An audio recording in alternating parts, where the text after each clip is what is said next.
ನಮ್ಮ ನ್ಯೂಸ್ಗೆ ಸ್ವಾಗತ. ಬೂರ್ಗಮಾಕ್ಲಹಳ್ಳಿ ಗ್ರಾಮ ಪಂಚಾಯತಿಗೆ ಇಬ್ಬರು ಮಹಿಳಾ ಸದಸ್ಯರು ಅವಿರೋಧವಾಗಿ ಆಯ್ಕೆ. ಚಿಂತಾಮಣಿ ತಾಲೂಕಿನ ಊಲ್ವಾಡಿ ಗ್ರಾಮ ಪಂಚಾಯತಿ ವ್ಯಾಪ್ತಿಯ ಬೂರ್ಗಮಾಕ್ಲಹಳ್ಳಿ ಗ್ರಾಮ ಪಂಚಾಯತಿ ಕ್ಷೇತ್ರದ ಇಬ್ಬರು ಮಹಿಳಾ ಸದಸ್ಯರು ಅವಿರೋಧವಾಗಿ ಆಯ್ಕೆಯಾಗಿದ್ದಾರೆ. ಮಾಜಿ ಶಾಸಕ ಡಾಕ್ಟರ್ ಎನ್ ಸಿ ಸುಧಾಕರ್ ಬೆಂಬಲಿತ ಅಭ್ಯರ್ಥಿಗಳಾದ ಸರ್ಫತಮ್ಮ ಕೋಮ್ ಅಶ್ವಥ್ ರೆಡ್ಡಿ ಮತ್ತು ಸುಗುಣಮ್ಮ ಕೋಮ್ ಕೃಷ್ಣಪ್ಪರವರು ಅವಿರೋಧವಾಗಿ ಆಯ್ಕೆಯಾದ ಮಹಿಳಾ ಸದಸ್ಯರು. ನಾಮಪತ್ರಗಳ ಪರಿಶೀಲನೆ ನಡೆಸಿದ ನಂತರ ನಾಮಪತ್ರಗಳ ಹಿಂತೆಗೆತ ಆದ ನಂತರ ಸ್ಪರ್ಧೆಯಲ್ಲಿ ಇಬ್ಬರು ಅಭ್ಯರ್ಥಿಗಳು ಮಾತ್ರ ಕಣದಲ್ಲಿ ಇರುವುದರಿಂದ ಚುನಾವಣಾಧಿಕಾರಿಗಳು ಇಂದು ಅವರ ಅಧಿಕೃತ ಆಯ್ಕೆಯನ್ನು ಪ್ರಕಟಿಸಿದ್ದಾರೆ.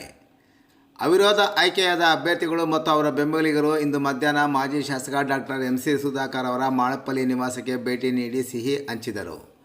ಗೆಲುವು ಸಾಧಿಸಿದ ಅವರನ್ನು ಮಾಜಿ ಶಾಸಕರು ಅಭಿನಂದಿಸಿದರು.